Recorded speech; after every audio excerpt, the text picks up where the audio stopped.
दोस्तों, मैं हूँ आरजे खुशी और आप सुन रहे हो कहानी कैसा ये इश्क है। इस कहानी में आगे क्या हुआ, आइए जानते हैं।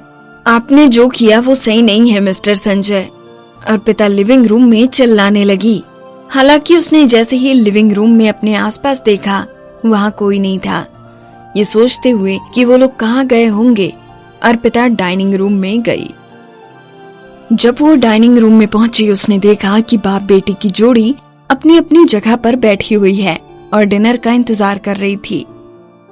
जब उन्होंने देखा कि अर्पिता चिल्ला रही थी, वो पलटकर उसकी ओर देखने लगे। अचानक अर्पिता सबका सेंटर ऑफ अटेंशन बन गई थी। जब उसकी नजरें संजय की गहरी नजरों से मिली, उसने जो कुछ भी सोचा था वो संजय के कान पकड़कर उसे सबक सिखाएगी, सब पानी में बह गया। उसने अपना सिर हिलाया और अनन्या की ओर देखने लगी। अनन्या अभी छोटी है और उसे सही गलत का फर्क नहीं पता है। आप हर बार उसकी बात मानकर उसे बिगाड़ नहीं सकते हैं। ये बोलते हुए अर्पिता आगे बढ़ी और अनन्या को अपनी गोद में ले लिया। अनन्या को गले लगाते हुए अर्पिता को लगने लगा कि अब वो सुरक्षित है और वो अपनी बात कंटिन्यू करने लगी।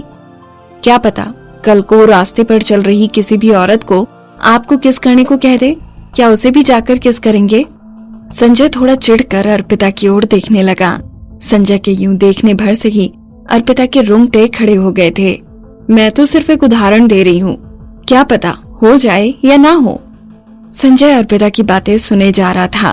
कभी नहीं, वो कभी भी किसी राह चलती औरत को किस नहीं करेगा। उसके चेहरे के एक्सप्रेशन को बदलते देख अर्पिता को लगने लगा कि संजय ने उसकी बातें ध्यान से सुन ली हैं। और फिर वो कहने लगी, इसीलिए सबसे अच्छी बात यही होगी कि हम अनन्या को समझा दें कि बड़े इतनी आसानी से किसी को किस नहीं कर सकते। क्या तुम मुझे ये बता रही हो कि मैं अपनी बेटी को कैसे सब कुछ सिखाऊं? संजय ने उसकी ओर एक नजर देखते हुए कहा, जिसके बाद उसने अपनी चम्मच उठाई और अपना खाना खाने लगा। उसके एलिगेंट खाना खाने के तौर तरीके देखने में इतने अच्छे लगते थे कि अर्पिता आगे कुछ बोल ही नहीं पा रही थी। वो बस संजय की बात सुनकर हैरान थी। हालांकि अभी जो भी उसने कहा वो सुनकर उसे थोड़ा अजीब लगने लगा। उसे समझ नहीं आ रहा था कि आखिर अजीब क्या था। मैं इस बात में दखल अंदाजी नहीं कर रही हूँ कि आप अनन्या को कैसे सिखाएं और क्या सिखाएं। मैं बस ये कह रही हूँ कि छोटे बच्चों की हर बात को मानना जरूरी नहीं है। अर्पिता जैसे जैसे अपनी बात किए जा रही थी, उसे समझ आने लगा कि वो संजय के साथ अनन्या की परवरिश को लेकर बात कर रही थी। और अचानक उसे समझ नहीं आ रहा था कि वो इस बात को आगे कैसे बढ़ाए। कुछ भी हो, अनन्या इस तरीके से किसी और के साथ व्यवहार नहीं करेगी। वो अर्पिता के काफी करीब थी, सिर्फ इसी वजह से वो ऐसे बिहेव करती थी। अगर अर्पिता अनन्या के साथ स्ट्रिक्टली पेश आने लगी और उसे वो करने से रोकने लगी जो वो चाहती थी, तो क्या वो इस बच्ची की मासूमियत पर असर डाल रही थी? इस समय अर्पिता काफी कंफ्यूज थी। अनन्या, क्या तुम प्रॉमिस कर सकती हो कि प्यारी दीदी के अलावा तुम किसी भी औरत को डैडी को किस करने को नहीं कहोगी? अर्पिता के मुंह से जैसे ही हर शब्द निकले, पूरे डाइनिंग रूम में सन्नाटा छा गया। नौकर जो अपने हाथ में खाने की प्लेट लिए खड़ा था और बाकी नौकर भी जो एक एक करके डिश ला रहे थे, सब अर्पिता की ओर हैरानी से देखने लगे। यहाँ तक कि संजय ने भी अपनी चम्मच नीचे रखी और अर्पिता की ओर हैरानी से देखने लगा। अर्पिता को जल्दी समझ आया कि उसने क्या कहा है और पैनिक होकर वो जल्दी जल्दी कहने लगी, मेरे कहने का मतलब ये नहीं था। मेरे आपके लिए कोई गलत इरादे नहीं है। मुझे बस अनन्या की फिक्र है। वो अभी बहुत छोटी है और उसे सही गलत का फर्क नहीं समझ में आता। संजय खामोश होकर अर्पिता की बात सुन रहा था। मैं ऐसा नहीं कह रही हूँ कि आप मुझे किस कीजिए। मैं बस इतना कह रही हूँ कि आते जाते किसी भी इंसान को किस करना गलत बात है। अर्पिता समझाने की कोशिश करने लगी। ये देखते हुए कि बात समझाते समझाते और भी उलझती जा रही है, उसने हार मान ली और अपना सिर झुकाकर इस पूरी फसाद की जड़ को देखने लगी, जो कि अनन्या थी। अच्छी बात तो ये थी कि अनन्या समझ गई थी। कुछ देर बाद अनन्या अपना सिर उठाकर कहने लगी, प्यारी दीदी इसलिए गुस्सा है ना कि डैडी ने उन्हें अभी अभी किस किया और वो डैडी को किस नहीं कर पाई। अर्पिता अनन्या की बात सुनकर हैरान थी। आखिर उसके बोलने का क्या मतलब था? अर्पिता ने अपने आसपास के लोगों को देखने के लिए अपना सिर उठाया। उन लोगों को देखकर ऐसा लग रहा था कि वो अनन्या की बात से सहमत थे और उनकी चुप्पी इस बात को साफ बयां कर रही थी। यहाँ तक कि संजय भी अर्पिता की ओर अजीब नजरों से देख रहा था, ये सोचते हुए कि उसने अर्पिता को उसे वापस किस करने देना चाहिए या नहीं। सब लोग अपनी जगह पर रुके हुए अर्पिता की ओर देख रहे थे।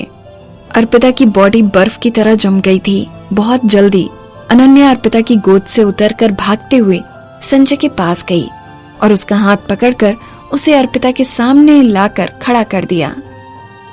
ये सोचते हुए कि उसने बहुत अच्छा काम किया है, वो अर्पिता से कहने लगी, प्यारी दीदी, लो डैडी आ गए, क्या आप उनको किस करना चाहती हो? अर्पिता हैरानी से अनन्या की ओर देखने लगी। अपने सामने संजय की लंबी छवि को देखते हुए अर्पिता कांपने लगी।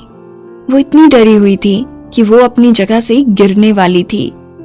वो अपने हाथ के सहारे से खड़ी हुई और उसने अपने कदम पीछे ले लिए। नहीं नहीं नहीं, हमें इस बात का इतना हिसाब नहीं रखना चाहिए। मुझे कोई शिकायत नहीं है, मैं इतना नुकसान झेल सकती हूँ। अगर अर्पिता को संजय को वापस किस करना पड़ता तो शायद उसे इससे बड़ा नुकसान झेलना पड़ता।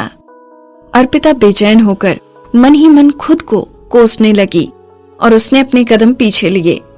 हालांकि उसका पैर कुर्सी से टकराकर फिसल गया और वो पीछे की ओर गिरने लगी। संभालो खुद को, संजय आगे बढ़ा और उसकी कमर को पकड़ते हुए उसे अपनी बाहों में ले लिया। वो दोनों सच में एक साथ अटक गए थे। अर्पिता के हाथ संजय के सीने पर थे और वो उसकी दिल की धड़कन अच्छे से सुन पा रही थी। उसे उसकी धड़कन अपने दिल की धड़कन के साथ महसूस होने लगी। अर्पिता ने जल्दी से उसके गले से अपने हाथ हटाए और पीछे होते हुए खुद को संभालने लगी और फिर वो जोर से चिल्लाकर बोली, मैंने जानबूझकर आपका फायदा उठाने की कोशिश नहीं की है। संजय उसके लाल हुए गालों की ओर देखते हुए कहने लगा, नहीं नहीं, हमें इस बात का इतना हिसाब नहीं रखना चाहिए, मैं थोड़ा नुकसान झेल सकता हूँ। अर्पिता खामोश होकर संजय की बात सुन रही थी। ये शब्द इतने अपने से क्यों लग रहे थे? उसने अर्पिता की खुद की ही बातें उसके खिलाफ इस्तेमाल करने की कोशिश की थी। अर्पिता गुस्से में आग बबूला होते हुए कहने लगी, मुझे आपकी मदद की कोई जरूरत नहीं है, मुझे छोड़िए। इससे पहले कि अर्पिता कुछ और कह पाती, संजय ने उसे छोड़ दिया। अगले ही पल वो खुद को संभाल नहीं पाई और जमीन पर गिर गई और दर्द में चिल्लाने लगी। उसने गुस्से में संजय की ओर देखा, लेकिन संजय तो उसकी ओर चिढ़कर और मजे लेते हुए देख रहा था। और फिर वो कहने लगा, मैं पहली बार किसी ऐसे इंसान से मिला हूँ जो खुद को तकलीफ पहुंचाना चाहता है। क्या अजीब इंसान है। अपनी बात खत्म करके वो अनन्या की ओर गया और उसे खाना खिलाने लगा। अर्पिता की ओर इशारा करते हुए वो अनन्या को सीख लेने की बात करने लगा। अनन्या, आगे से अपनी प्यारी दीदी से दूर रहो, बेवकूफी बीमारी की तरह फैलती है। अर्पिता हैरान होकर संजय की ओर देख रही थी। संजय से मिलने के पहले उसे लगता था कि वो बहुत अमीर, अनअप्रोचेबल और हैंडसम है। खाना खाए बिना भी अर्पिता को गुस्से में अपना पेट भरा हुआ लग रहा था। अपने रूम में जाने के बाद अर्पिता ने अपना फोन निकाला और प्रिया को टेक्स्ट करने लगी, मुझे बहुत गुस्सा आ रहा है। ये संजय जैसे इंसान है ही क्यों दुनिया में? अगर मित्तल विला में इतने बॉडीगार्ड नहीं होते तो मैंने इस घर में आग लगाकर उसे जला दिया होता। प्रिया ने बोला, आखिर हुआ क्या है ये तो बताओ। ये बहुत लंबी कहानी है, मुझे हौसला दो और हिम्मत दो। अच्छी चीजों के बारे में सोचो और अपनी ताकत का ख्याल रखो। क्या? प्रिया ने लिखा, तुम खूबसूरत हो, प्यारी हो और साथ ही साथ लंबी भी हो। अगर तुम इस गैस को रेड वाइन में बदल दो और आज रात उसके बेडरूम के दरवाजे पर जाकर खटखटाओ तो शायद तुम्हारा प्रमोशन नर्क से स्वर्ग में हो जाए। आप सुन रहे हो कहानी कैसा ये इश्क है और मैं हूँ आरजे खुशी। इस कहानी में आगे क्या हुआ जानने के लिए सुनते रहिए।